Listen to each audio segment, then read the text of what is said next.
kita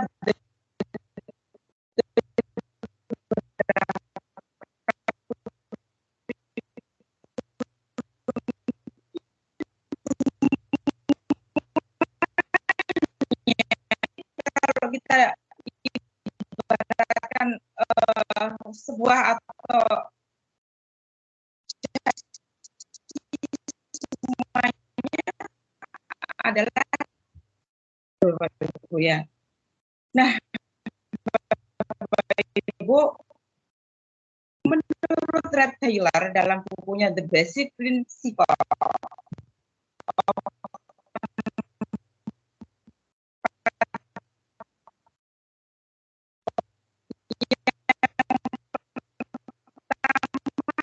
konten,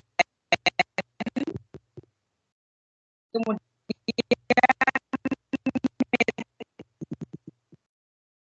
jadi Bapak Ibu 4 komponen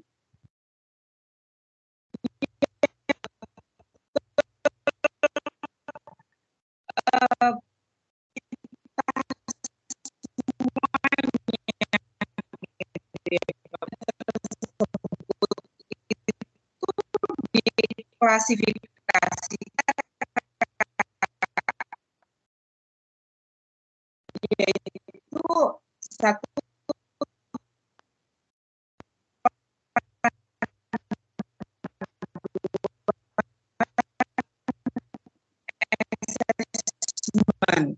kerangka desain kurikulum dan pembelajaran berdasarkan kebutuhan murid. Ketiga komponen ini loh Bapak Ibu. Rangka pokok ini loh Bapak Ibu yang digunakan dalam mendesain bagaimana kurikulum itu bisa berdasarkan kebutuhan siswa, kebutuhan peserta didik, kebutuhan murid. Selanjutnya Bapak Ibu, apa itu kurikulum? Ada 2 hal utama yang ada pada kurikulum yang perlu digarisbawahi. Yang pertama adalah kompetensi apa yang akan dimiliki murid sebagai proyeksi masa depan. Bagaimana cara mewujudkan atau mencapai kompetensi murid atau siswa atau peserta didik itu. Maka di sini Bapak Ibu, kalau berangkat dari sini ada 2 hal yang utama, maka murid itu menjadi acuan. Core dari kurikulum itu sendiri sangatlah jelas. Di mana kemerdekaan murid dalam belajarlah sebagai jantung desain atau perkembangan kurikulumnya. Jadi Bapak Ibu, murid itulah yang menjadi acuannya, goalnya gitu Bapak Ibu ya, dari kurikulum itu sendiri. Kemudian Bapak Ibu, peran dan fungsi kurikulum itu apa gitu ya kan? Peran dan fungsi kurikulum ya itu sebagai pedoman dan acuan kita dalam pembelajaran. Karena kurikulum ada yang betul-betul di sini adalah ada 3 peranan penting ya, ada 3 peranan pokok yang kurikulum yang dapat kita manai. Yang pertama adalah mewariskan nilai dan budaya masyarakat yang relevan dengan masa kini. Yang kedua adalah mengembangkan sesuatu yang dibutuhkan saat ini dan masa depan. Yang ketiga adalah menilai dan memilih sesuatu yang relevan sebagai kontrol sosial. Nah ini, sementara fungsi kurikulum bagi guru adalah untuk memandu dalam proses belajar murid.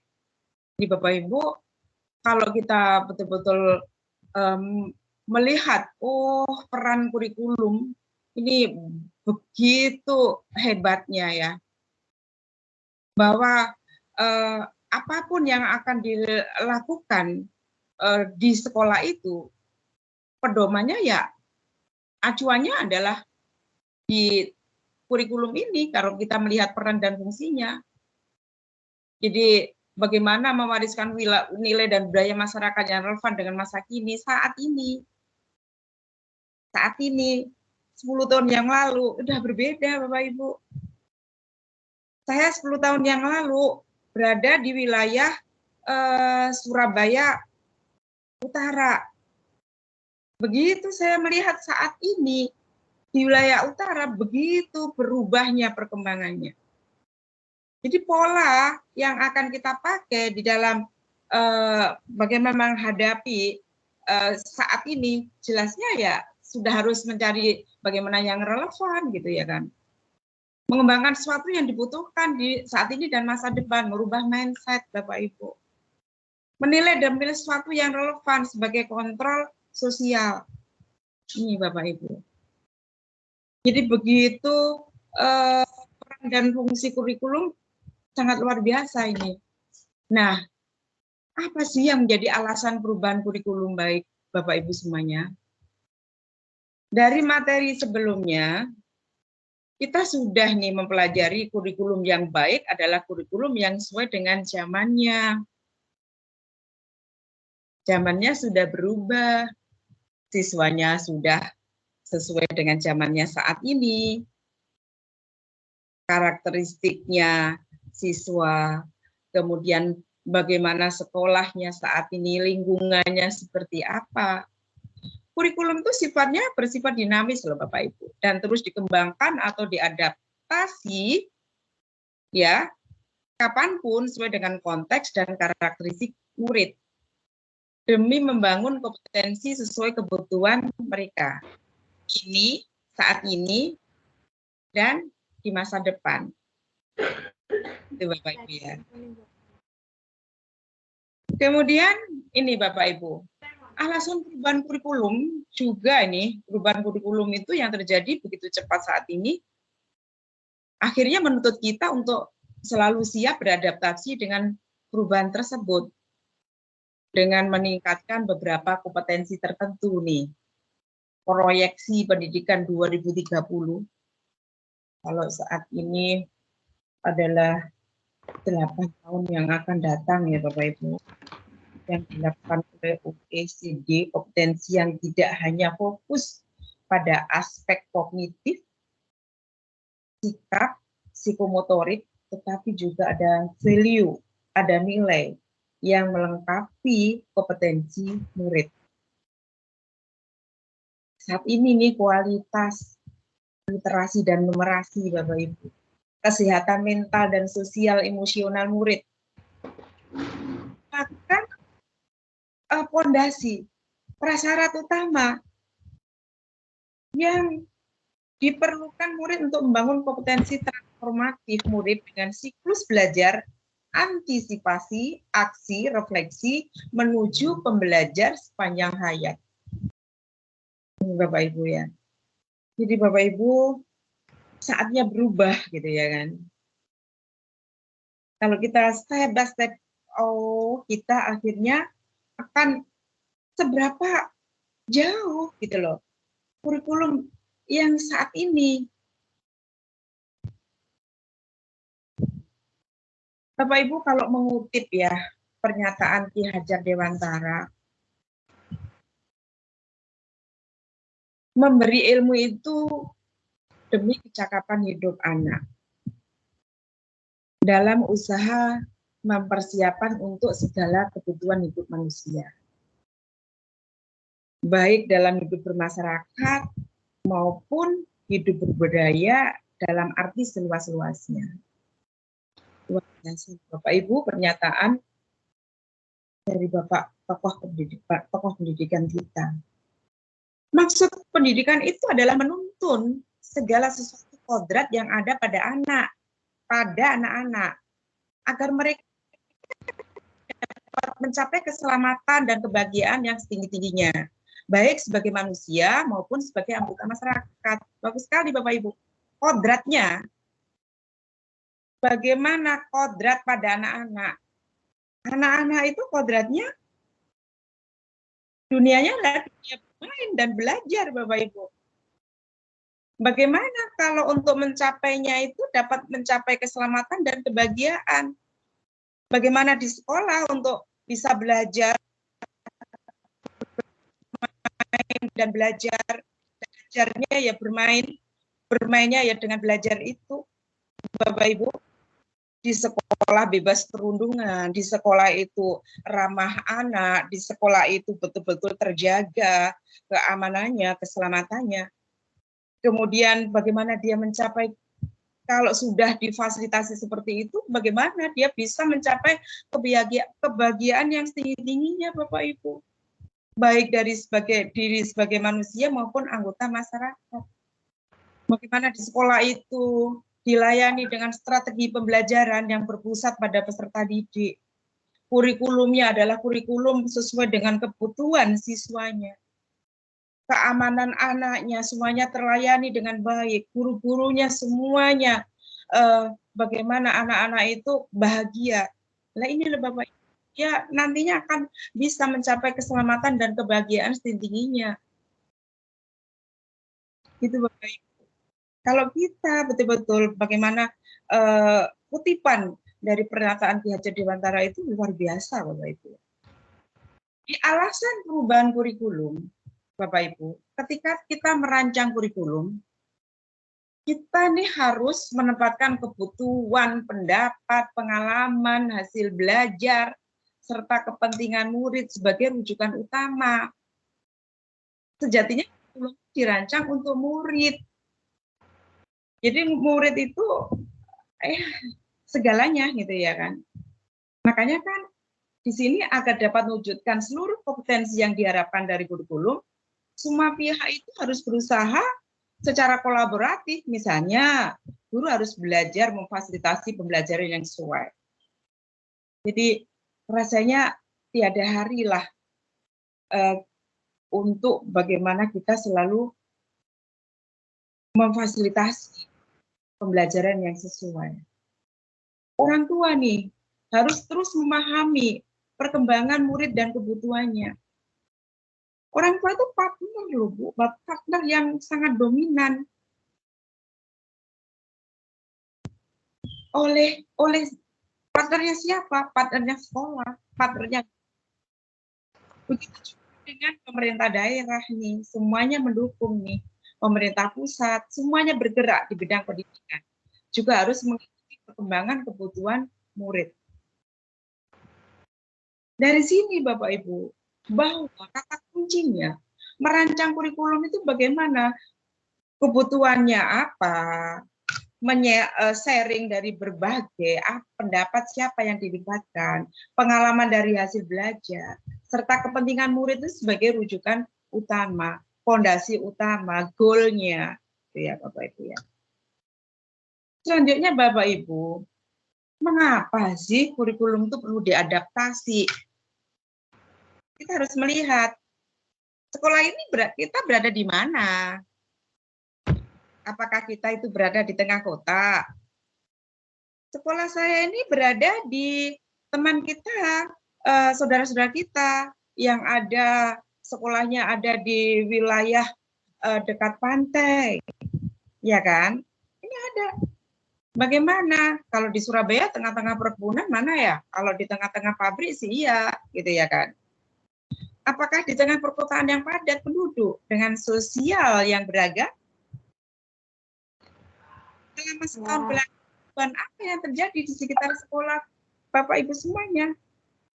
Saya berada di sekolah ini, ditempatkan sekolah ini, konon kabarnya dulu nggak seperti ini, ya kan?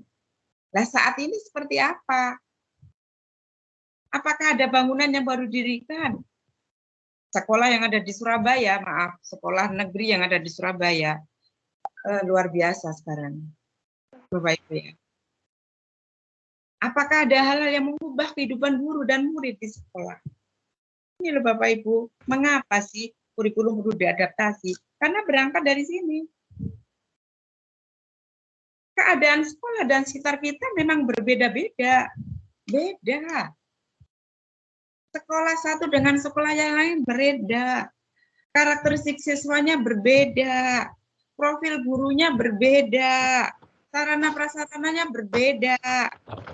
Ya kan? Sehingga pembelajaran seperti apa yang paling pas, yang paling berhasil untuk memfasilitasi dari kondisi latar belakang yang beragam, yang berbeda tadi. Jadi boleh jadi memang kita tak sama, gitu ya Bapak Ibu. Kita memang beda, murid kita berbeda, Bapak Ibu ya. Nah, mengapa kurikulum itu perlu diadaptasi perbedaan lingkungan dan ekosistem sekolah?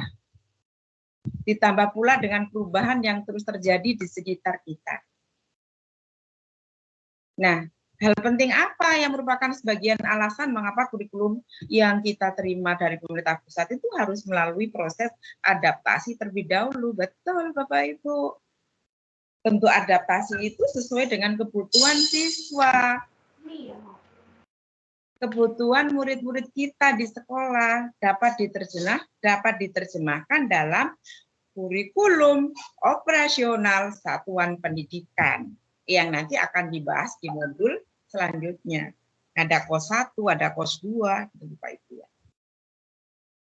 Kurikulum operasional satuan pendidikan itu adalah dokumen hidup loh Bapak Ibu. Jadi yang sewaktu-waktu itu bisa disesuaikan dengan kebutuhan murid, disesuaikan setelah melalui proses refleksi, evaluasi, ya kan? Dilakukan oleh seluruh pemangku kepentingan. Jadi Bapak Ibu, kurikulum itu betul-betul bukan, wis ini pokoknya sudah kurikulum, ini sudah. Jadi pelaksanaannya kadang-kadang kalau katakan berseberangan gitu ya. Padahal di sini KOSP, kurikulum satuan pendidikan adalah dokumen hidup. Jadi bisa sewaktu-waktu disesuaikan dengan kondisi yang dibutuhkan. Selanjutnya adalah struktur kurikulum merdeka ya Bapak Ibu ya. Pembelajaran dengan paradigma baru merupakan upaya menumbuhkan pembelajaran sepanjang hayat yang sesuai dengan profil pelajar Pancasila. Proses pembelajaran dengan paradigma baru itu dilaksanakan melalui kurikulum merdeka yang memuat apa? Ada program intrakurikuler, ada program ekstrakurikuler, ada proyek penguatan profil pelajar Pancasila P5. Ini Bapak Ibu ya. Nah, kita satu persatu nih Bapak Ibu. Struktur kurikulum merdeka, program intrakurikuler. Intrakurikuler itu berisi muatan atau mata pelajaran atau muatan tambahan lainnya. Seperti apa? Muatan lokal. Jika memang ada di satuan pendidikan, kegiatan pembelajaran di satu kelas diharapkan dapat mengembangkan kompetensi murid sesuai dengan capaian pembelajaran pada fasenya. Bapak Ibu, ya kan? Fase A itu untuk capaiannya tiap fase itu adalah 2 tahun. Fase A itu kelas 1 dan 2, fase B itu kelas 3 dan 4, fase C itu kelas 5 dan 6. Nih. Dari berbagai kegiatan dilakukan untuk membantu murid mencapai kompetensi yang diharapkan. Maka dirancanglah kegiatan yang menarik, membuat rasa ingin tahu murid, dihubungkan dengan kehidupan dan lingkungan sekitar sehingga menjadi pembelajaran yang bermakna. Jadi Bapak Ibu, rancangan kegiatan yang menarik. Bagaimana anak itu ada rasa ingin tahu yang cukup tinggi. Ini Bapak Ibu ya. Jadi disinilah bagaimana sebagai guru adalah improve-nya. Bagaimana berimprove untuk merancang kegiatan yang menarik. Jadi mulailah Bapak Ibu anak-anak itu mengalami langsung. Pengalaman langsung, mengalami langsung. Saat anak-anak diajari bagaimana materinya adalah puisi. Bagaimana anak-anak itu tahu menganalisis, bagaimana dia menganalisis jenis-jenis puisi sampai dia membuat puisi, dan bagaimana mempresentasikan, membacakan puisi dengan ekspresi. Ini Bapak Ibu. Jadi jangan hanya Bapak itu bagaimana teorinya. Bapak Ibu. Oke.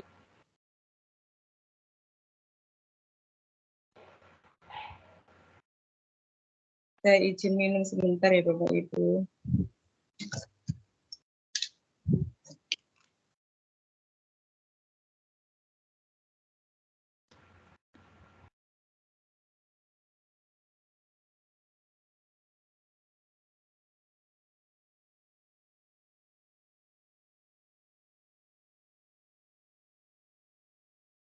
Program intrakurikuler sekolah dasar.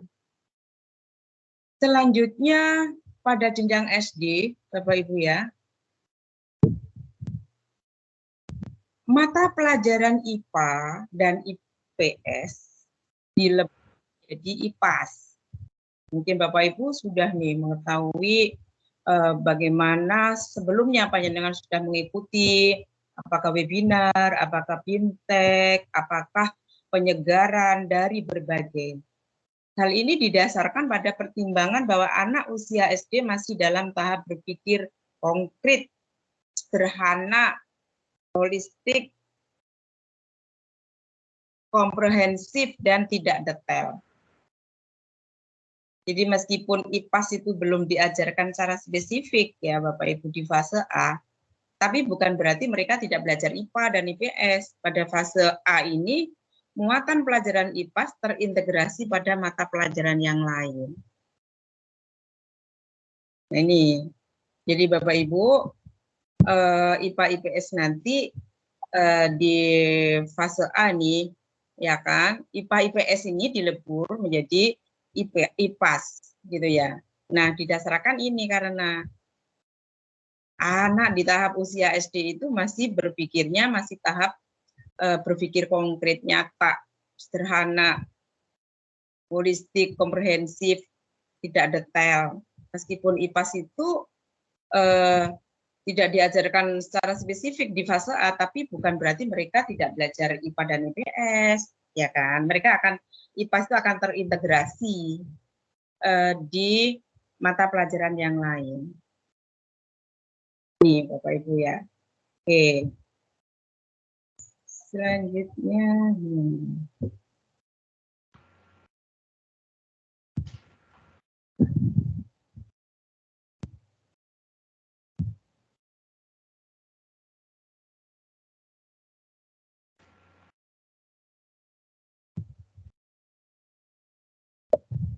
kalau ini Bapak Ibu, ya kan, saya tadi di intrakurikulernya ya kan. Intrakurikuler itu berisi muatan atau mata pelajaran dan muatan tambahan. Ya Bapak Ibu ya. Ingat, kita geser di sini. Ya kan? Kemudian kita geser di sini. Untuk program ekstrakurikuler, kegiatan ekstrakurikuler, kegiatannya itu tetap diadakan pada pembelajaran dengan kurikulum merdeka. Pelaksanaannya dapat dikembangkan oleh satuan pendidikan sesuai dengan kapasitas dan minat karakteristik siswa, karakteristik murid, karakteristik peserta didik. Jadi untuk kegiatan ekstra ya Bapak Ibu ya. Di satuan pendidikan akan menyesuaikan minat dan dari peserta didik dari masing-masing sekolah itu seperti apa gitu ya kan. Kemudian untuk struktur kurikulum di proyek penguatan profil pelajar Pancasila ini basis proyek yang ditujukan sebagai penguatan profil pelajar Pancasila melalui tema yang telah ditetapkan. Tema-temanya di proyek penguatan profil pelajar Pancasila, ini ada 7 Bapak Ibu. Yang pertama adalah gaya hidup berkelanjutan, kearifan lokal, Bhinneka Tunggal Ika, bangunlah jiwa dan raganya, suara demokrasi, berrekayasa dan berteknologi untuk membangun NKR, Negara Kesatuan Republik Indonesia, kewirausahaan, dari 6 dimensi profil pelajaran Pancasila. Ini bagaimana kekuatannya, ya kan tema yang telah ditetapkan, Bapak Ibu ya. Nah, proyek penguatan pelajar Pancasila ini dalam pelaksanaannya, ini mempunyai alokasi waktu tersendiri, Bapak Ibu. Tidak dengan mata pelajaran apapun. Asesmennya dilakukan nanti berfokus pada ke-6 dimensi profil pelajar Pancasila. Proyek penguatan pelajar Pancasila ini memberikan pembelajaran yang kontekstual, mengasah kemampuan, bagaimana bisa ada pemecahan masalah kepada murid. Murid pun juga belajar bisa mengaplikasikan ilmu disiplin pada ini. Bapak Ibu ya. Nah, kemudian di sini adalah pada poin assessment. Assessment itu merupakan proses kumpulan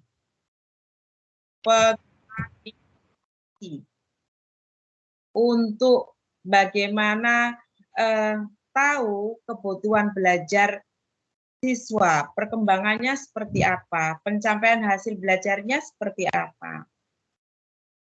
Satuan pendidikan mempunyai kewenangan untuk merancang, menentukan teknik, waktu pelaksanaan asesmennya kapan, sesuai dengan kondisi dan kebutuhan siswa, fleksibel Bapak Ibu.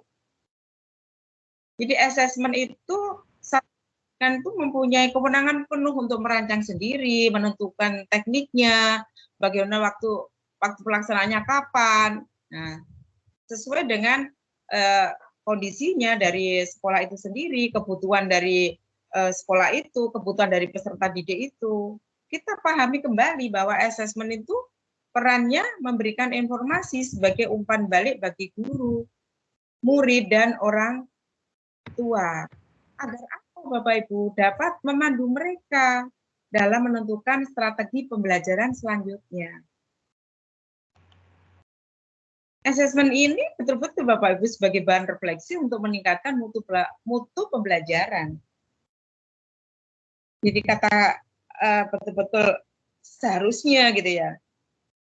Asesmen yang dilakukan di kelas bukan hanya memberikan data loh Bapak Ibu, bukan hanya beri data perkembangan murid, tapi juga untuk bagaimana terus meningkatkan kualitas belajarnya. Makanya bagaimana tekniknya, karena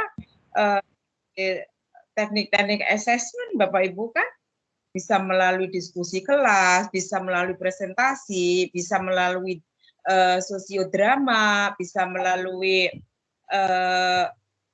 portofolio gitu ya Bapak Ibu ya. Nah ini, alokasi waktu satuan pendidikan juga memiliki keleluasaan, kebebasan, kewenangan untuk menentukan alokasi pembelajarannya. Nantinya ada 3 alternatif nih model pembelajaran yang dapat diadaptasi.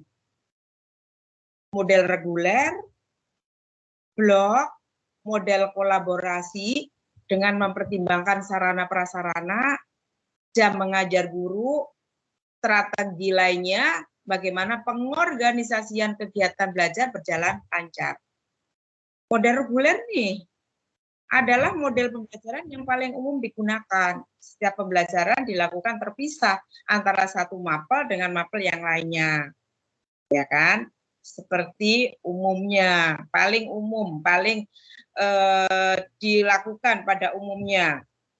Model blok, waktu pelajaran dikelola dalam bentuk blok-blok waktu. Misalnya dalam 1 semester, mata pelajaran IPA diajarkan pada 3 bulan pertama. Kemudian di 3 bulan selanjutnya digunakan untuk mata pelajaran IPS. Ini model blok. Model kolaborasi, guru berkolaborasi sedemikian rupa untuk merencanakan, melaksanakan, melakukan asesmen untuk suatu pembelajaran yang terpadu. Misal, kolaborasi antara bahasa Indonesia dan seni musik. Bagaimana berkolaborasi di sini untuk bahasa Indonesianya membuat lirik puisi dan membuat lagu dari lirik tersebut. Ini maksudnya kolaborasi, modal kolaborasi. Itu Bapak Ibu ya. Nah, untuk di perangkat ajar Bapak Ibu, selain diberi keleluasaan menentukan alokasi waktu, asesmen, kemudian semuanya diberi keleluasaan dari untuk satuan pendidikan itu, asal betul-betul untuk kebutuhan peserta didik, kita juga mempunyai keleluasaan untuk memilih memberikan perangkat ajar kepada murid selama masih ada prinsip pembelajaran dengan paradigma baru. Jadi perangkat ajarnya bukan hanya buku teks, tapi bisa menggunakan media lain, modul ajar, model proyek, model non-teks, video, media cetak, atau digital. Ini semuanya keleluasaan ini, jadi perangkat ajar itu bagaimana disesuaikan dengan, makanya kan karakteristik tiap sekolah itu berbeda, ya kan? Karakteristik siswanya berbeda. Dan untuk menentukan perangkat ajarnya ya bukan buku satu-satunya. Bisa disesuaikan dengan karakteristik, kondisi, kebutuhan peserta didik dari masing-masing satuan pendidikan. Itu ya Bapak Ibu ya. Struktur kurikulum merdeka Bapak Ibu ya, didesain dengan prinsip pendidikan yang berpusat pada murid. Sehingga dalam pelaksanaannya nantinya harap diperhatikan bahwa masing-masing satuan pendidikan dapat menyesuaikan kurikulum sesuai dengan konteksnya. Ini Bapak Ibu ya. Memang didesainnya berpusat pada murid. Pelaksanaannya satuan pendidikan, sekolah dapat menyesuaikan kurikulum dengan konteksnya. Bapak Ibu silahkan Bapak Ibu mengunduh dari keputusan Menteri Pendidikan dan Kebudayaan, Ristek dan Teknologi nomor 56/M 2022 tentang pedoman penerapan kurikulum dalam rangka pemulihan. Silakan Bapak Ibu. Jadi panjenengan akan tahu banget, oh alokasi waktunya, desainnya, oh seperti ini gitu ya. Tahu banget. Nah, Bapak Ibu, di sini nanti Bapak Ibu panjenengan akan bekerja bersama-sama di masing-masing tim sekolah. Jadi bekerja di sekolahnya masing-masing sekarang ini. Ada 2 LK, ada 3 LK Bapak Ibu, nanti akan di-share di chat ya Bapak Ibu. Untuk yang LK pertama Bapak Ibu, silahkan lakukan diskusi. Sebelumnya unduh LK pada link yang sudah kami share di chat. Nah Bapak Ibu, di LK itu nanti panjenengan akan diberikan sebuah format yang isinya, yang pertama adalah bagaimana identifikasikan hal-hal yang berubah pada murid kita 10 tahun yang lalu dengan murid kita saat ini dengan menganalisa bagaimana cara mendapatkan informasi atau belajarnya. Seperti apa 10 tahun yang lalu, tuliskan Bapak Ibu. Bagaimana murid 10 tahun yang lalu cara mengerjakan tugas-tugas yang diberikan. Dan bagaimana murid 10 tahun yang lalu itu cara berkomunikasinya. Teknologi apa yang sering digunakan saat itu. Cita-cita atau pilihan profesi mereka 10 tahun yang lalu itu seperti apa. Permainan yang mereka mainkan bersama itu apa 10 tahun yang lalu. Tuliskan Bapak itu, bayangkan 10 tahun yang lalu. bagaimana yang kedua, selama ini Bapak Ibu merespon perubahan tersebut. Dan pertanyaan berikutnya yang panjenengan isi di tim sekolah nanti, kerjakan diskusi bersama tim sekolah. Ketika terjadi perubahan kurikulum, bagaimana Bapak Ibu menyikapinya? Ini LK1 Bapak Ibu ya. Karena waktu kita ya Bapak Ibu ya. Untuk LK2 Bapak Ibu, kembali ke tim sekolah juga. Jadi panjenengan bergerak langsung nanti ya, pada saat kita beri fasilitas waktu untuk bekerja dalam kelompok di tim sekolah, buatlah karya visual, bisa berupa poster, bisa berupa gambar, bisa berupa bagan, bisa berupa infografis dalam satu halaman yang menggambarkan bagaimana Bapak Ibu melakukan adaptasi kurikulum. Kemudian setelah panjenengan membuat bisa poster, memilih ya salah satu, apa saja sih potensi tantangan yang akan dihadapi ketika melakukan adaptasi kurikulum? Apa saja solusi untuk menanggulangi potensi tantangan tersebut itu ada di LK Bapak Ibu ya. Jadi Bapak Ibu, LK itu sudah kami sematkan di link Google Form yang nanti bisa diunduh di situ Bapak Ibu. Nah, apakah terlihat Bapak Ibu? Ini adalah model di LK2, maaf tadi LK1 belum. Nah, ini Bapak Ibu buatlah karya visual, bisa poster atau gambar, bagan atau infografis ini ya dalam satu halaman. Gitu ya. Yang bisa menggambarkan ada bagaimana Bapak Ibu itu melakukan adaptasi kurikulum. Nah, ini Bapak Ibu, apa saja potensi tantangan yang akan dihadapi ketika melakukan adaptasi kurikulum. Kemudian, apa saja solusi untuk menanggulangi potensi tantangan tersebut. Itu Bapak Ibu ya. Nah, di sini Bapak Ibu, silakan Bapak Ibu nanti panjenengan bekerja dalam kelompok.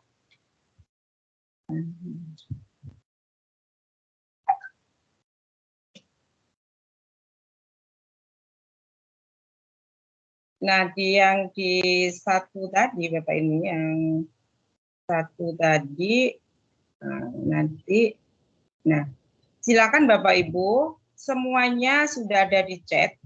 Kalau di sini,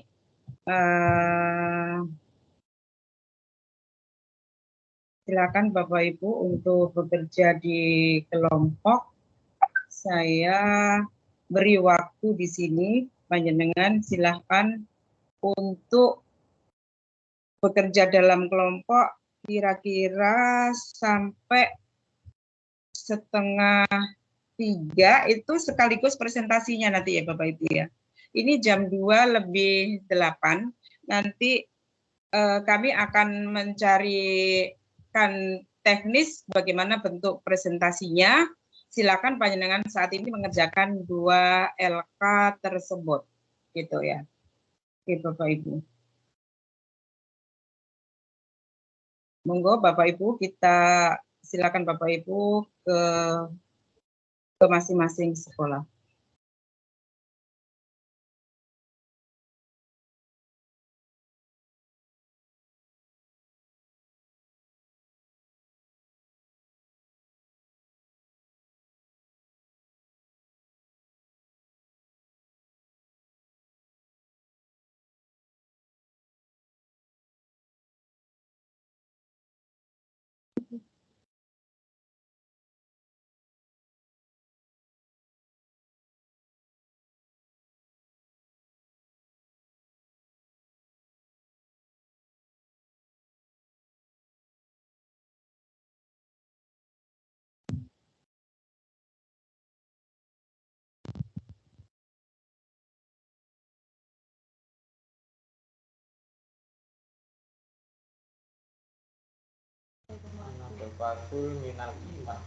Apa tidak ada yang ingin membantu saya?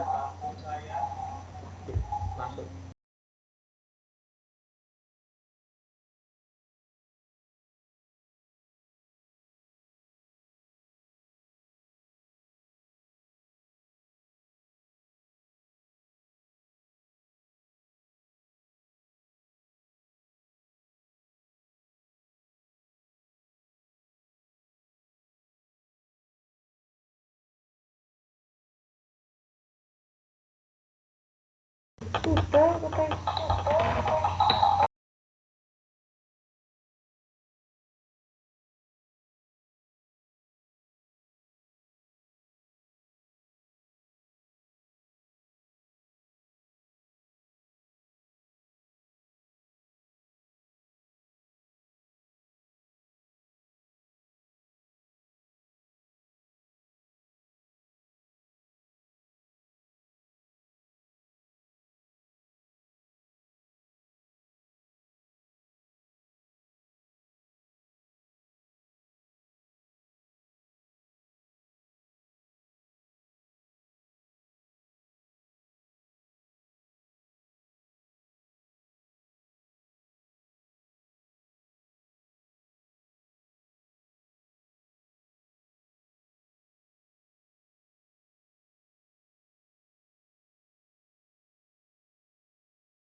Halo ibu-ibu, apakah masih di sana?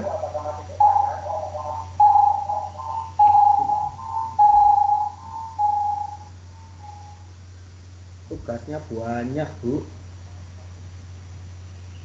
Nggak nutut nek digarap ijen, barangkali mau bagi-bagi tak kirim di grup nggih.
Kok nggak mau buah?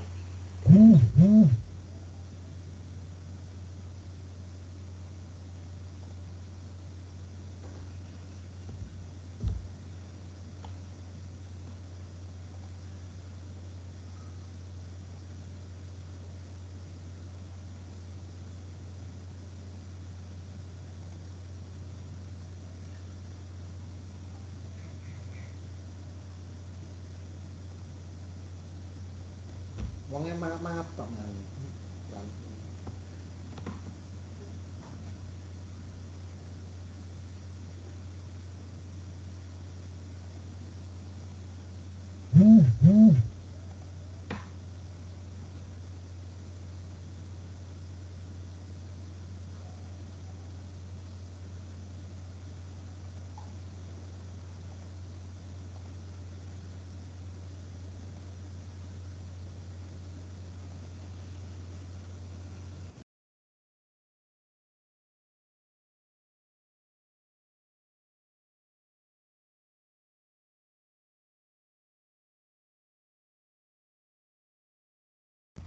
Apa HP kita?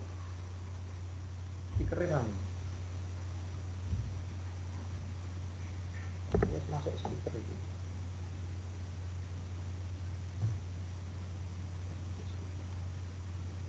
Kita mau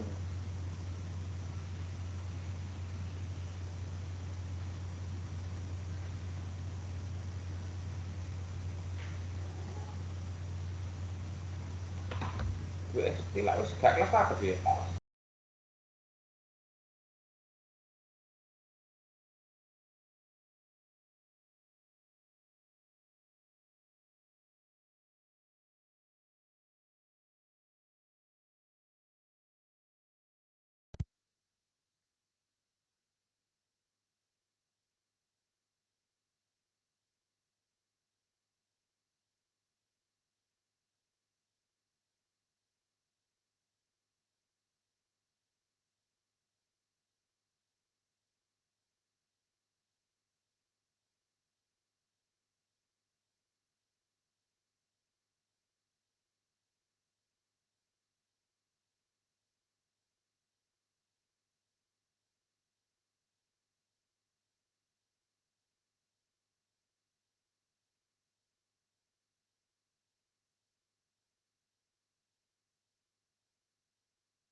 Tuti, silakan kalau ada yang mau ditanyakan.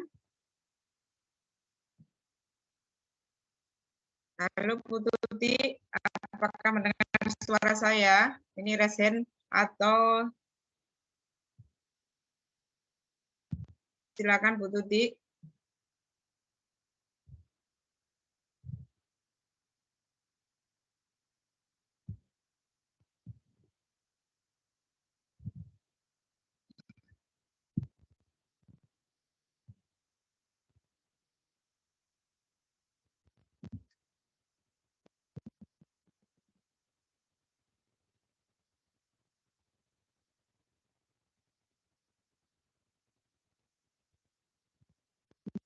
Baik.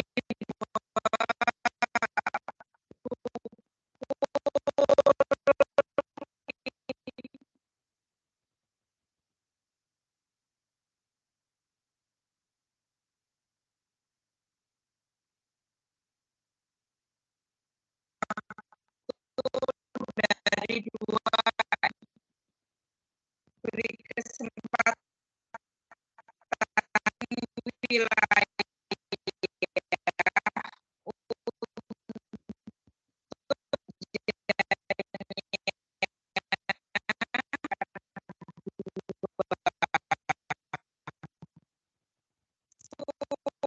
waktu kurang 1 menit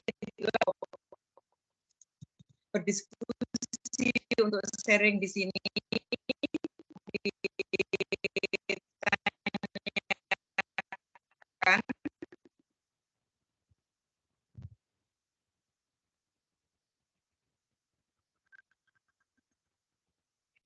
Ya, terima kasih Bu untuk kesempatannya. Ini kan kebetulan tadi teman-teman mengatakan untuk aplikasi selanjutnya nggak bisa diisi, kemudian LK-nya juga nggak bisa diisi. Kebetulan saya tadi nyoba untuk ngopi datanya, kemudian saya pindah ke Word. Itu nanti kirimnya kira-kira bagaimana Bu? Kalau ketika saya pindah ke Word, saya bisa ngisi LK tersebut. Cuma saya nggak tahu saya harus ngirimnya bagaimana. Kita aja. Iya Pak, untuk linknya itu panjenengan nanti bisa ngunggah bila sudah selesai ketiga-tiganya, Bapak. Jadi link itu akan kami terbuka pada saat panjenengan sampai selesai di kegiatan ini, gitu Pak. Ya, itu Pak Baidowi, terima kasih. Ya.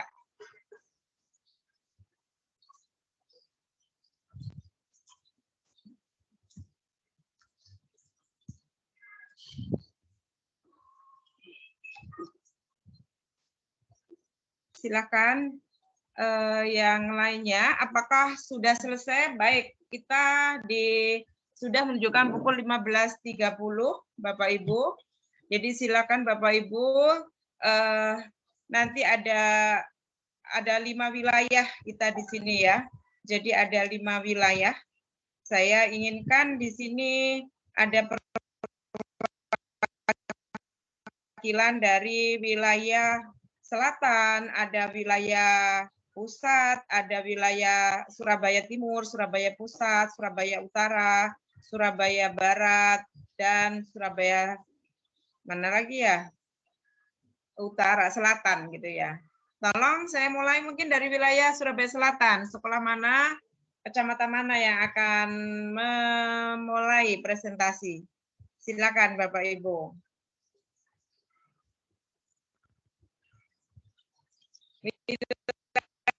Wilayah Selatan ada yang sudah mau memulai ini, mencoba bagaimana hasil kerja kelompoknya atau LK1, monggo.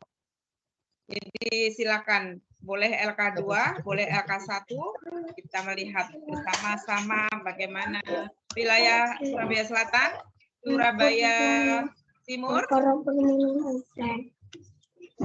Surabaya Selatan, bagaimana? Adakah yang mewakili?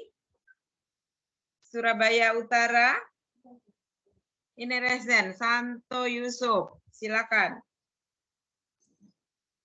Ya, selamat siang. Selamat siang. Iya, Perkenalkan, kami dari SDK Santo Yusuf Surabaya, Kecamatan Karangpilang. Ya. Ya, kami akan share untuk LK1 ya. Oke, terima Ya, kasih. Oke, silakan.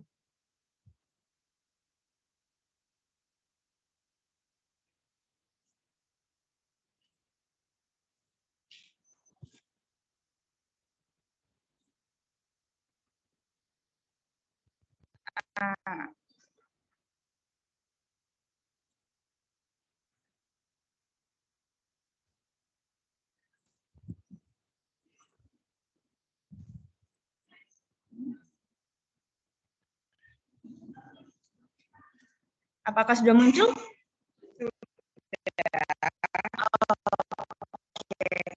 Iya,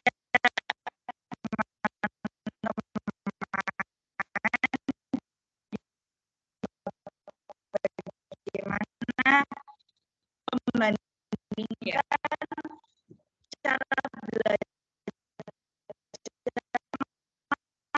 masih dari murid 10 tahun yang lalu dengan murid yang saat ini gitu ya. Iya. Nah, kami mendapatkan bahwa untuk cara mendapatkan informasi belajar murid 10 tahun yang lalu itu didapatkan dari buku, televisi, koran, radio, dan juga dari guru. Nah, perbandingannya dengan yang saat ini memang buku iya, tapi mungkin prosentasenya sangat sedikit, kemudian televisi, guru, dan yang paling banyak itu ada di internet ya, dari Google, YouTube, dan Instagram, dan masih banyak lagi. Nah, untuk cara mengerjakan tugas-tugas yang diberikan itu kalau 10 tahun yang lalu mengerjakan tugas itu masih di buku tulis. Nah, itu soalnya ditulis, biasanya didiktekan oleh guru, kemudian menjawab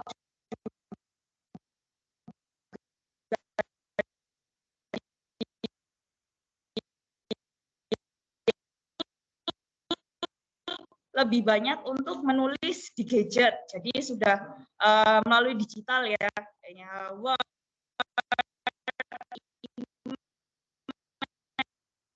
email, nah seperti itu.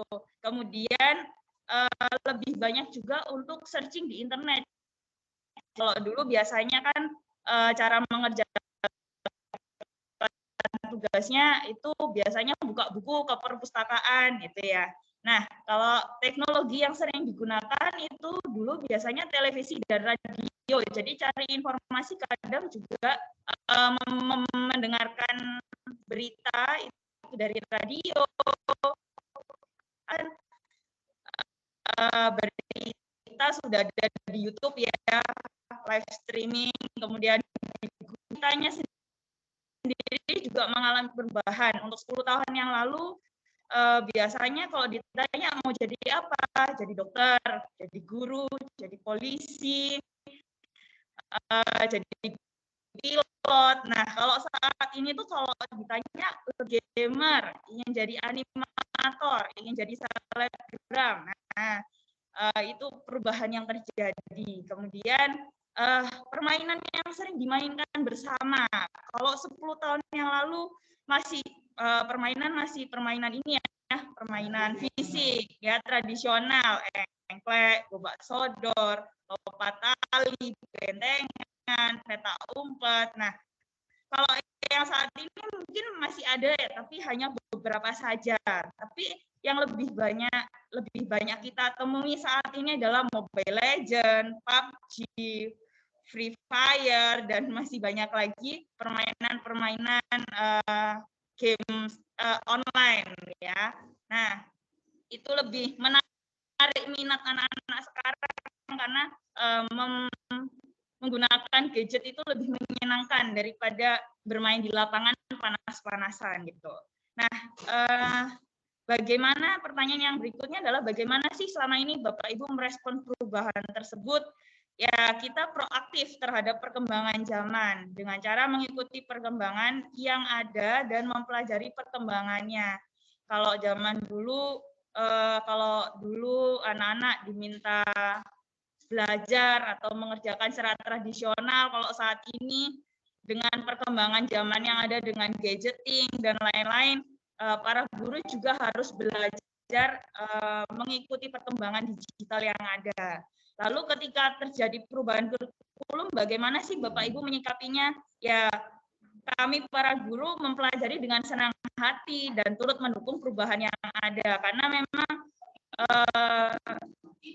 semuanya itu mengikuti perkembangan yang ada dan dinamis ya. Selalu ada perubahan dan ketika ada perubahan bukan berarti kita tidak bisa, tapi kita harus berusaha untuk mengikuti yang ada, belajar terus dan nggak pernah berhenti belajar. Itu sih. Ya, itu dari SDK Santo Yusuf LK1. Terima kasih. Oke, terima kasih banget nih ya perwakilan dari SDK Santo Yusuf. Bagaimana sudah mengingat kembali apa sih cara memperoleh informasi, cara belajar di 10 tahun yang lalu dan bergeser pada saat ini gitu loh. Bergeser pada saat ini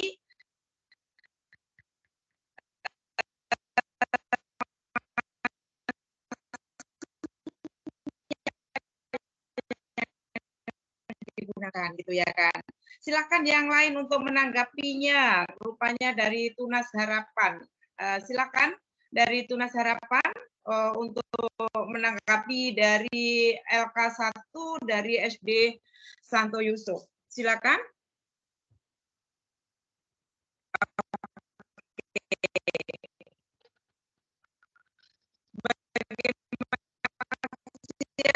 Silakan.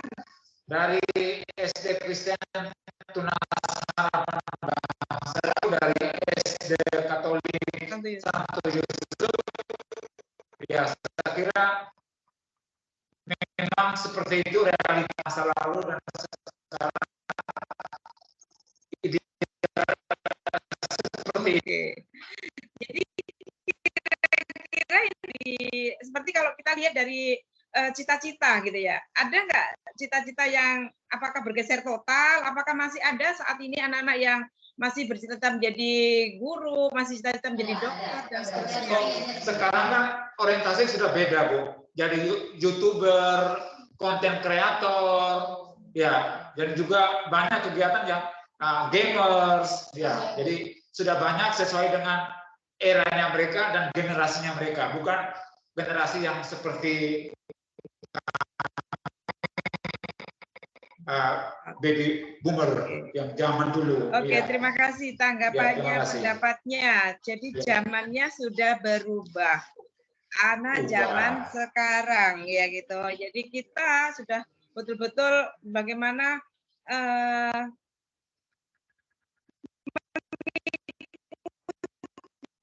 seperti itu ya. Kalau kita menjadi guru, apapun kalau kita nggak ikut berubah dengan zamannya anak, otomatis minat anak ke kita itu makin berkurang gitu ya kan.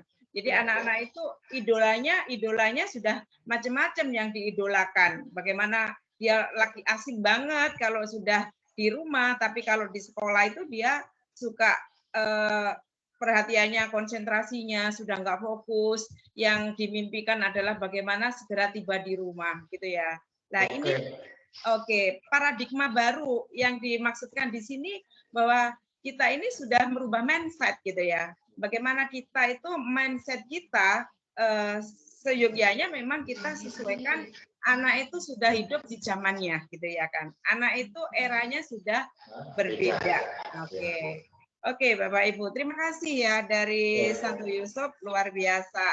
Dan dari SD Kristen Tunas Harapan, apresiasi banget gitu ya. Baik, terima kasih. Aplausnya dong untuk rekan kita. Untuk selanjutnya, karena LK1 sudah nih, silakan ada presenter lain yang dari wilayah. Mungkin silakan resen perwakilan dari Barat nih, dari utara nih, ini tadi selatan ya. Kemudian dari timur masih ada teman-teman kita yang menyebar di masing-masing wilayah. Jadi kita tahu bagaimana kondisi di wilayah utara seperti apa, bagaimana kondisi di wilayah selatan seperti apa. Boleh di LK2, boleh berupa poster tadi ya, bagaimana mengadaptasi kurikulum rencananya seperti apa gitu ya kan. Monggo Bapak Ibu, jadi memang kita tahu banget ya bahwa saat ini anak abad 21 kalau pelayanan kita tidak mengikuti bagaimana keinginan anak yang saat ini, lama-lama kita betul-betul akan tidak diminati oleh mereka gitu ya kan. Jadi bagaimana sekolah ini untuk mempersiapkan anak di era zamannya, yaitu tadi bahwa kita betul-betul bagaimana kurikulum itu alasan untuk berubah itu alasannya sangat masuk akal gitu ya, betul-betul nyata adanya gitu ya kan. Oke, Bapak Ibu, untuk kalau tidak bisa mengupload misalkan tugasnya pada link tersebut,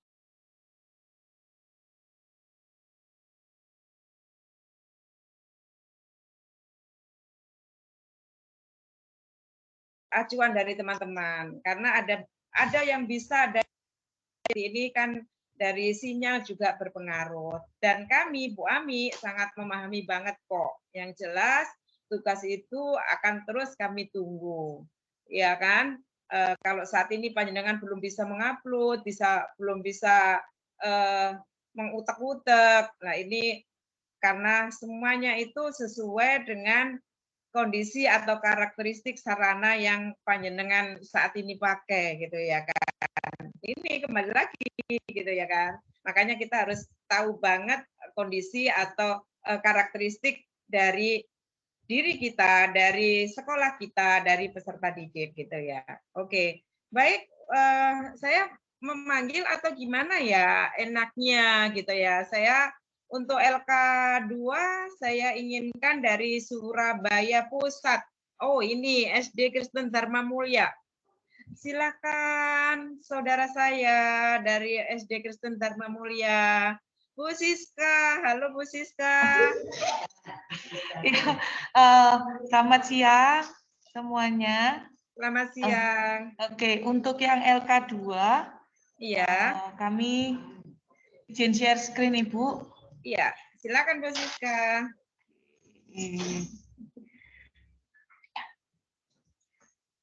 Oke, nah di sini, sebentar Ibu saya aturkan dulu.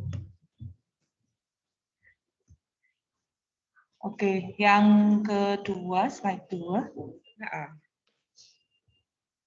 Belum, next. Nah, buatlah karya visual dalam satu halaman yang menggambarkan tentang yang kami lakukan untuk adaptasi kurikulum. Kami mengambil metamorfosis dari kupu-kupu, Bapak Ibu. Jadi dulunya kan tadi sudah di LK1 juga sempat ditanyakan ya dulunya bagaimana, sekarang bagaimana. Nah kalau dulu itu kita mungkin masih terkungkung ya keterbatasan teknologi dan segala macam. Lalu lama-lama perubahan itu pasti butuh proses. Karena selama kita berubah pasti proses itu ada. Jadi kami mengambil proses metamorfosis kupu-kupu dari yang dulunya hanya kepompong saja, mungkin terbatas, menjadi kupu-kupu yang sangat cantik dan pasti penuh warna. Karena kami melihat bahwa kurikulum Merdeka ini memang penuh dengan warna dan memberi banyak kebebasan gitu, tapi kebebasan yang tetap ada batas-batasnya. Nah, itu dari karya visual yang kami pilih. Oke. Kemudian pertanyaan keduanya? Iya. Potensi tantangan yang akan dihadapi ketika melakukan adaptasi kurikulum, kami tentu saja berhubungan dengan jawaban kami yang di LK1 bahwasanya pasti yang tantangan pertama itu adalah merubah mindset guru. Nah, berarti kita mempersiapkan mindset guru dalam menghadapi kurikulum tentu saja. Nah, kami menggunakan growing mindset Ibu dengan 21st century learning. Nah, menerapkan growing mindset itu dengan pembelajaran 21st century learning. Jadi proses tadi, jadi kita step by step-nya kita ikutin, dan semangat mau belajar, never stop learning itu ada juga pada kami. Oke, luar biasa ini. Makasih. Dari SD Kristen Dharma Mulia. Terima kasih Bu Siska. Silakan menanggapi bagaimana bagan ataupun yang diinspirasikan dari SD Kristen Dharma Mulia tadi adalah berupa metamorfosa dari kupu-kupu. Bagaimana dari yang tidak bisa apa-apa, kemudian sampai menjadi kupu-kupu yang cantik. Karena dari SD Dharma Mulia sudah betul-betul sudah membayangkan, bahkan sudah mempersiapkan bahwa kurikulum merdeka itu betul-betul sangat-sangat diibaratkan adalah bagaimana bisa memfasilitasi peserta didik yang ibarat mulai dari kepompong sampai kemudian menjadi kupu-kupu yang sangat cantik. Ini adalah berbagai strategi, berbagai cara yang dilakukan oleh dari rekan-rekan kita, tim sekolah dari SD Kristen Dharma Mulia Duku Pakis. Rupanya dari SD Kristen Tunas Harapan, silakan. Akan memberi tanggapankah atau yang lain? Monggo, Bapak Ibu. Jadi apa tantangan yang dihadapi, bagaimana strategi yang akan dilakukan, itu pun sudah dipersiapkan, itu ya Bapak Ibu. Jadi ibarat di LK2 itu adalah panjenengan itu mau kemana gitu ya, untuk mengadaptasinya. Saya mulai dari apa gitu ya, terus saya ibaratkan apa gitu ya. Oke, Bu Anis Kustiani dari SD Aisyah ya ini ya. Silakan Ibu Kustiani. Monggo, siapa dulu? Tunas Harapan atau Ibu Kustiani? Buka mic-nya.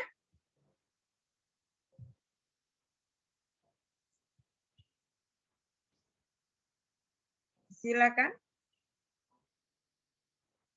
Apakah suara saya didengar?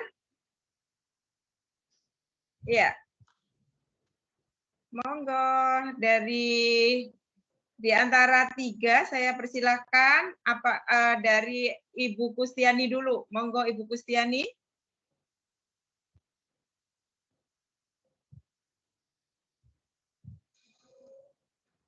Kan dari SD Islam Al Mubarok, Bu.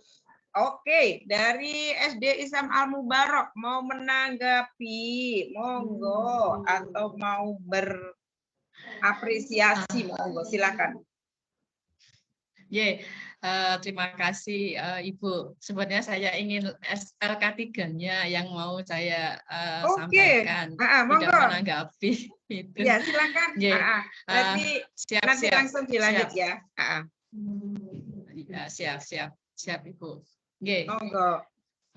Ini saya lanjut ke LK3 mawon nggih, Bunda. Oke, berarti Bu Siska panjenengan betul-betul sudah sangat apresiasi banget ya, di teman-teman sepertinya itu sibuk dengan rencananya ya Bu Siska ya. Jadi bagaimana LK1, LK2, LK3 masih kesulitan membuka, masih kesulitan untuk mengadaptasi bagaimana rencananya gitu ya. Silakan Bu Al Mubarok. Ya. Siap. Izin share. Silakan.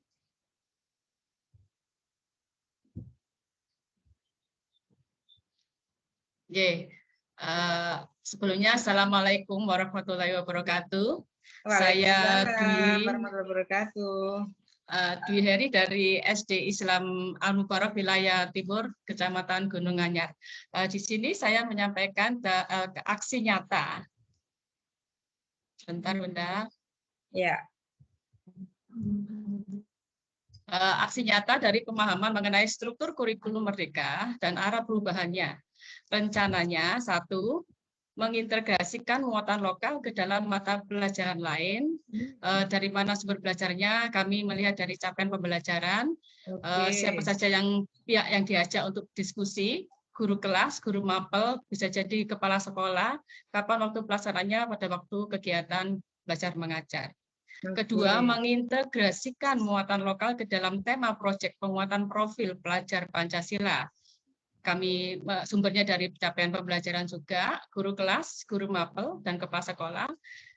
Ini juga pada waktu pembelajaran. Dan yang ketiga, mengembangkan materi pembelajaran khusus muatan lokal yang berdiri sendiri sebagai bagian dari program intrakurikuler. Kami ambil dari capaian pembelajaran juga, guru kelas, guru mapel, kepala sekolah, dan pada waktu pembelajaran. Dan yang kedua, apa saja yang menjadi potensi tantangan dalam mempelajari kurikulum merdeka? Ini tantangan ini dari sekolah kami yang dominan, sekolah kami dari kalangan bawah dan sarpras kami memang belum mencukupi, Bunda. Dan dari guru-guru termasuk saya juga yang kurang dalam hal pengetahuan kurikulum merdeka, keluar dari zonasi nyaman dari sisi pembelajaran yang lama, itu tantangan kami. Tidak memiliki pengalaman program Merdeka Belajar, keterbatasan referensi, keterampilan mengajar, minim fasilitas dan kualitas guru, infrastruktur yang belum memadai, masih kurangnya kemampuan guru dalam melaksanakan program sekolah penggerak, terutama dalam bidang teknologi, dan tingkat kesejahteraan ekonomi yang berbeda. Itu yang nomor 3, alternatif satu solusi yang menanggulangi potensi tantangan yang terjadi. Nah, ini pemerataan infrastruktur, pelatihan, dan dari tenaga ahli dalam diklat atau workshop. Ini yang sangat perlu kami butuhkan. Kami berkali-kali kemarin ada beberapa pertemuan, kami mengadakan pertemuan ini di sekolah kami itu, kami masih belum paham. Kami tetap masih belum paham apa itu sekolah Merdeka Belajar. Adanya bantuan guru atau peserta didik terkait yang kurang mampu. Kiranya itu dari SDI Al-Mubarak, Bunda. Mohon koreksinya, kalau ada yang salah mohon maaf. Terima kasih. Wassalamualaikum warahmatullahi wabarakatuh. Waalaikumsalam warahmatullahi wabarakatuh. Luar biasa ya, dari SDI Islam Al-Mubarak. Saya sangat mengapresiasi banget gerak cepat, gercep banget bagaimana merancang di aksi nyata yang akan dilakukan. Jadi tidak ada yang salah. Jadi malah saya sangat mendukung banget nih. Jadi semua rencana aksi nyata, apa yang akan dilakukan itu sesuai dengan kondisi, karakteristik dari sekolah masing-masing. Kalau tadi sedikit pesimis tentang sarana prasarana, sedikit pesimis tentang hal yang kiranya bisa mendukung ini, keluarga besar dari SD Al-Mubarak jangan khawatir. Sarana prasarana itu adalah salah satu saja. Jadi guru bersama ekosistem sekolah, bersama komite pembelajaran yang ada di sekolah, itu bisa bergerak bersama-sama untuk berimprove. Jadi pandai-pandailah berimprove dengan segala hal yang kiranya menjadi hambatan, segala hal yang menjadi tantangan. Jadi bagaimana kita menghadapi tantangan itu kalau kita dengan kekuatan, dengan komitmen bersama, dengan bagaimana kita menyesuaikan hal-hal itu sesuai dengan kondisi yang ada, insya Allah semua tantangan itu akan terhempas, akan kita melewati terus. Tepuk tangan ya untuk Al-Mubarak. Terima kasih. Oke. Baik, Bapak Ibu ada hal lagi mungkin mengomentari?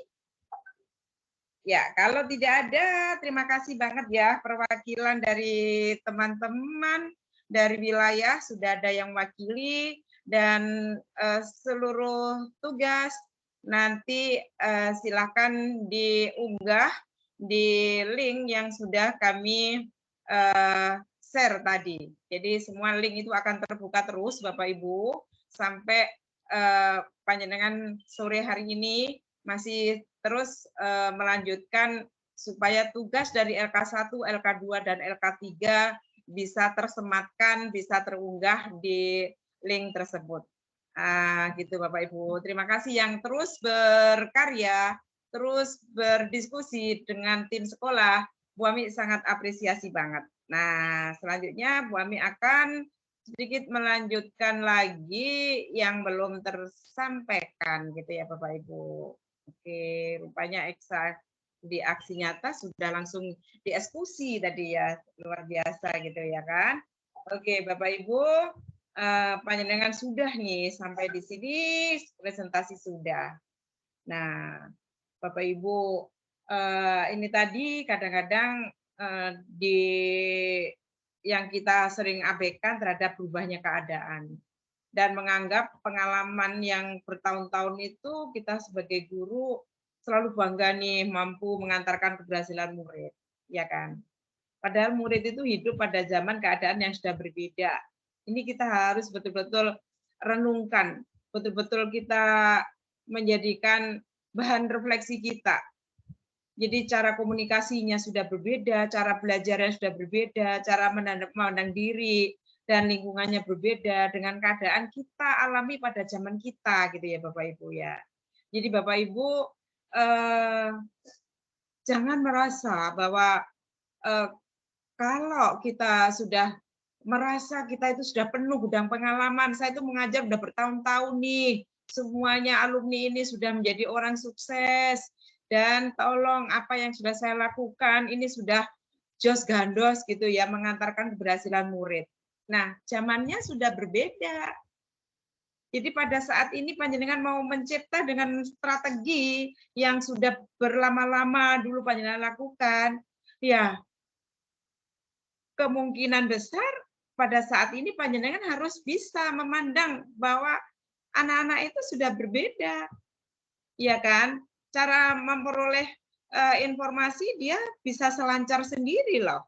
Kalau sudah di rumah dia berselancar dengan Android-nya. Apakah kita melarang? Kita nggak mampu melarang, nggak bisa melarang seperti itu anak kalau sudah berselancar.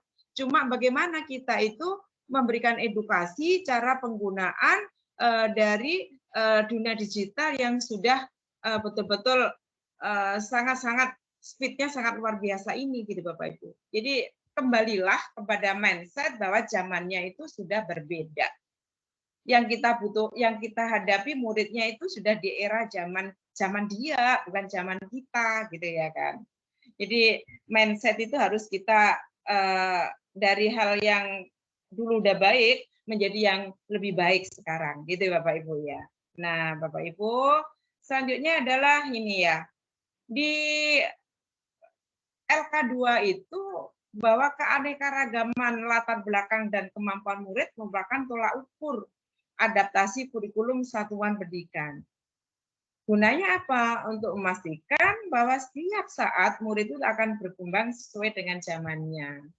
Jadi zamannya Bu Guru dengan zamannya anak-anak sudah, ayo kita betul-betul adaptasi, kita kolaborasikan gitu ya. Mau tidak mau kita jangan sampai kita itu anak-anak itu akan lebih fokus kepada benda-benda yang ada yang bisa memberikan ilmu sebanyak-banyaknya, sehingga 2 tahun anak-anak tidak bersama kita Bapak Ibu. 2 tahun anak-anak karena kita masa pandemi seperti itu, kita betul-betul mengurai, merasa sangat prihatin banget bahwa karakter anak-anak itu betul-betul sudah lama tidak kita sentuh. Itulah Bapak Ibu ya. Namun disinilah ayo strateginya yang kita lakukan mengikuti kebutuhan peserta didik di era zamannya, gitu ya Bapak Ibu ya. Nah, Bapak Ibu, untuk di refleksi terbimbing ini, Bapak Ibu ya, silakan Bapak Ibu menyiapkan jawabannya ya. Mungkin ada perwakilan nih, secara langsung aja ya, untuk menjawab pertanyaan yang ada di sini, gitu ya Bapak Ibu ya.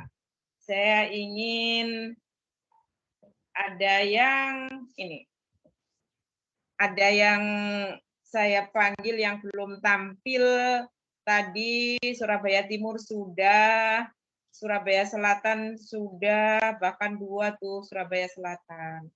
Nah, pertanyaan yang pertama ya Bapak Ibu ya, apa saja sih pertimbangan utama dalam adaptasi kurikulum? Silakan Bapak Ibu. Ada yang langsung ingin memberikan tanggapan, yang lainnya silakan, monggo tulis di chat, enggak masalah gitu ya Bapak Ibu ya. Silakan Bapak Ibu. Apa saja yang menjadi pertimbangan utama dalam adaptasi kurikulum gitu ya. Silakan Bapak Ibu. Resen monggo silakan langsung resen kalau mau memberikan tanggapan langsung gitu ya kan. Silakan Bapak Ibu yang langsung resen untuk memberikan tanggapan. Oke, Bapak Ibu. Apa saja? Oke ya kan? Yuk silakan ini. Oke. Apapun tanggapan panjenengan itu tidak ada yang salah lah semuanya. Oh ini ya perkembangan lingkungan, perkembangan teknologi, perangkat, kondisi sekolah, kebutuhan siswa di eranya, gitu ya kan. Baik, silakan yang lain mau secara langsung, monggo Bapak Ibu ya. Pada kesempatan ini kita betul-betul ya Bu Anis Kustiani ini kelihatan resen. Silakan Bu Anis. Iya Bu. Di sini untuk pertimbangan dalam menghadapi adaptasi kurikulum Merdeka itu dalam bentuk perangkat pengajarnya dan juga bahan ajarnya serta pengkondisian sekolah kita. Seperti itu. Iya, perangkat ajar, sarana prasarana dan pengkondisian dari sekolah kita, sekolahnya dari Bu Anis. Oh, luar biasa ya Bapak Ibu ya. Saya menengok di chat ini ya, kondisi geografi dan sosial. Oke. Kesiapan SDM dan siswa serta fasilitas yang dimiliki. Oke, Bapak Ibu. Yang kedua nih, silakan mau resen, silakan mau nulis di chat. Ketika ada perubahan kurikulum di tingkat nasional nih, sebagai individu, apa saja sih yang dapat Bapak Ibu lakukan dalam respon perubahan tersebut, gitu ya? Silakan. Yang mau menanggapi, oke. Silakan Bapak Ibu, silakan resen. Pertimbangan utama, potensi siswa, mindset, personal lembaga sekolah, tantangan masa depan, harapan yang akan diraih masa datang terhadap peserta didik. Oke, SD Ngagel 1, pola pikir guru, orang tua, dan murid. Oke, gitu ya kan. SD Katolik, nah ini ya, pola pikir guru, orang tua, dan murid. Kemudian Sinar Mulia, responnya mengikuti perubahan yang ada dengan terus memperlengkapi diri. Oke. SD Lab School UNESA bersikap proaktif dan merespon perubahan. Luar biasa. Mujahidin berpikiran terbuka dan cepat belajar serta menerima perubahan. Oke. Saunggali berusaha nih untuk ini luar biasa ya. Menggunakan dan mengacu pada KD hasil penyederhanaan kurikulum secara mandiri, maksudnya CP gitu ya kan. Mendukung penuh berkolaborasi dengan komunitas SD Manguni, kemudian berusaha mengikuti dan belajar terus ya kan, tim yang solid dalam menghadapi perubahan, menyambut dengan antusias dengan belajar bersama menerima perubahan SD Al-Huda gitu ya kan. Oke, luar biasa ya Bapak Ibu ya. Kemudian sekarang saya akan bergeser sebagai anggota komunitas di sekolah, apa yang Bapak Ibu lakukan dengan merespon perubahan tersebut? Pola pikir guru, siswa, dan orang tua, ya kan? Merespon perubahan yang terjadi dengan mempersiapkan semuanya yang dibutuhkan siswa dari pendidik dan peserta didik ini, ya kan? Oke, Bapak Ibu, luar biasa ya. Terus pendapat-pendapat Bapak Ibu itu tidak ada yang salah. Itu namanya sudah memahami, kita siap berubah gitu ya. Nah, Bapak Ibu, selanjutnya nih, Bapak Ibu, apa sih sebenarnya peran kurikulum dalam proses pembelajaran? Nah, ini Bapak Ibu ya, kita bersama-sama nih lihat di sini. Apa sih sebenarnya peran kurikulum dalam proses pembelajaran? Sebagai panduan dan acuan untuk proses pembelajaran antara lain. Apa tujuan murid? Nah, silakan nulis di chat. Apa kompetensi apa yang ingin dicapai sebagai pemenuhan kebutuhan murid masa kini dan proyeksi masa depannya? Bagaimana sih cara mencapai kompetensi tersebut? Silakan. Di SDN Banyurip 3 nih resen, silakan. SDN Banyurip 3 mau menanggapi, monggo. Ya. Kami persilakan dari SDN Banyurip 3.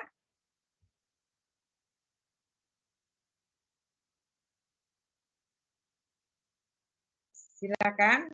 Mungkin saya juga akan baca chat ya. Katanya tadi sebagai jantung pelajaran, karena itu adalah arah pendidikan kita. Luar biasa. Sugiyarti, keluar dari zona nyaman selama ini serta aktif belajar. Mustianingsih, SDN Raden Fatah, bekerja sama, bersinergi dan mau belajar mengutamakan kepentingan siswa gitu. SDN Semolowaru katanya tadi sebagai jantung, ya oke. Agus Arifin ini media pembelajaran, oke. Sebagai arah pendidikan gitu ya Bapak Ibu ya. Inti pokok pembelajaran, nah apa saja ya prinsip-prinsipnya, apa saja prinsip asesmen yang diimplementasikan gitu ya Bapak Ibu ya. Mujahidin mengajak semua warga sekolah terlibat dan bersinergi untuk ikut serta dan terus belajar dan menjalankan kurikulum merdeka. Oke. SD Nagarejo, kurikulum sebagai pengatur jalannya pembelajaran. Setuju banget gitu ya. Oke, Bapak Ibu. Nah, selanjutnya nih Bapak Ibu, ketika kurikulum berubah, apa saja implikasi yang mengikutinya? Gitu ya Bapak Ibu ya. Nah, lihat Bapak Ibu. Arah perubahan struktur beserta komponennya jelas. Apa yang menjadi tujuan pembelajarannya? Kompetensi dan value apa yang akan dikembangkan sebagai tujuan dari pembelajaran? Nah, bagaimana atau cara prinsip pembelajaran yang perlu dilakukan? Bagaimana cara atau prinsip asesmen yang perlu dilakukan? Ini. Bagaimana cara melakukan adaptasi kurikulum untuk satuan pendidikan masing-masing yang kontekstual dengan satuan pendidikan dan kebutuhan murid, gitu ya Bapak Ibu ya. Nah, rencana aksi nyata Bapak Ibu sudah kan? Jadi di LK, di link Google Form yang sudah kami siapkan itu sudah semuanya sudah jelas di situ. Jadi panjenengan tinggal mengerjakan dari LK 123 dan mengunggahnya di situ Bapak Ibu ya. Kalau hari ini belum bisa karena ya memang sinyal dan lain sebagainya banyak faktor gitu ya kan. Nah, Bapak Ibu silakan bersama tim sekolah ya untuk di LK3. Nah, rencana aksi nyatanya adalah ini tadi ya. Dari pemahaman mengenai struktur kurikulum merdeka dan arah perubahannya, buatlah rencana Bapak Ibu dalam mempelajari kurikulum merdeka. Apa saja yang perlu dipelajari? Kapan waktunya? Dari mana sumbernya? Siapa saja pihak yang bisa diajak diskusi? Apa saja yang menjadi potensi tantangan Bapak Ibu dalam mempelajari kurikulum merdeka? Apa saja alternatif solusi untuk menanggulangi potensi tantangan yang tersebut, yang terjadi tersebut. Ini Bapak Ibu ya. Oke Bapak Ibu, untuk rencana aksi nyata Bapak Ibu sudah panjenengan lakukan. Oke. Nah, saat ini sudah menunjukkan 15.10 nih. Jadi Bapak Ibu semuanya tadi sudah bergerak bersama-sama bagaimana sih pembelajaran di paradigma yang baru itu ya, paradigma baru. Jadi saya di sini betul-betul sangat bangga kepada panjenengan ya. Jadi Bapak Ibu, oke link materi boleh di-share. Silahkan Bapak Ibu nanti link materi akan kami share di chat. Monggo, kami sangat betul-betul senang sekali begitu ya kalau dari materi itu panjenengan bisa diskusi bersama tim sekolah. Jadi PPT akan kami share juga di chat apabila nanti ada hal yang perlu didiskusikan atau perlu panjenengan diskusikan, panjenengan sudah bersama Bapak Ibu pengawas pembina masing-masing yang saat ini juga lagi di Fintech difasilitasi oleh pusat gitu ya Bapak Ibu ya.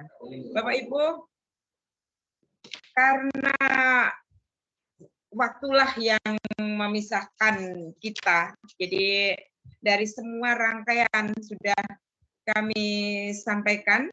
Jadi Bapak Ibu silahkan ada hal yang kalau mau ditanyakan, ada yang mau ditanyakan, silahkan Bapak Ibu bertanya di sini. Dan Bapak Ibu, insya Allah dari materi yang ada, nanti kami akan share di sini. Sebentar Bapak Ibu ya. Akan kami share juga. Kalau memang kami di sini selaku moderator akan menyampaikan terima kasih yang tak terhingga kepada Bapak Ibu semuanya, kepada tim fasilitator Surabaya yang telah mendampingi di kegiatan ini, dan utamanya adalah Bapak kita, Pak Suyono, dan pejabat yang ada di Dinas Pendidikan Kota Surabaya. Terima kasih banget telah mengikuti, bahkan telah memfasilitasi melalui Zoom ini, sehingga informasi ataupun belajar sharing bersama tentang materi hari ini bisa diterima dengan baik. Mudah-mudahan Bapak Ibu semuanya akan segera mengadaptasi apa yang sudah dimengerti saat ini. Dimulailah dengan merencanakan yang sudah bersama tim sekolah. Saya pribadi mohon maaf apabila ada yang kurang pas dalam menyampaikan, karena saya hanyalah manusia biasa, tak luput dari kekurangan dan kesalahan. Maka saya kembalikan lagi kepada moderator, namun sebelumnya saya boleh berpantun, ya kan? Ke danau batu mancing ikan. Paginya naik sepeda motor. Waktu kami kembalikan kepada Bapak Moderator. Terima kasih, mohon maaf. Salam sehat selalu, jangan lupa bahagia. Assalamualaikum warahmatullahi wabarakatuh. Waalaikumsalam warahmatullahi wabarakatuh. Mohon maaf Bapak Ibu. Assalamualaikum warahmatullahi wabarakatuh. Mas Zaki kok nggak dengar ya Mas ya? Cek, sampun ya. Terima kasih Bu Ami, terima kasih kepada para fasilitator, terima kasih kepada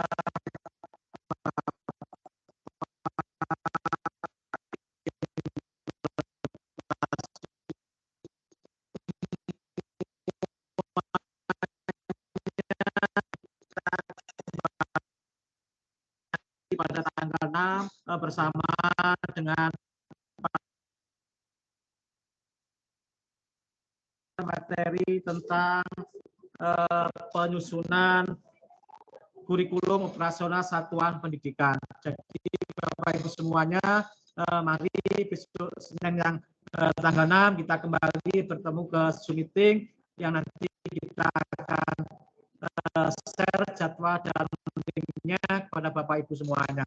Sekali lagi terima kasih kepada Bapak Ibu semuanya yang peserta sosialisasi diseminasi IPM yang periode ketiga. Sekian, terima kasih. Mohon maaf kurang lebihnya. Sekian saya akhiri. Wassalamualaikum warahmatullahi wabarakatuh. Waalaikumsalam warahmatullahi wabarakatuh. Terima kasih Pak Yono.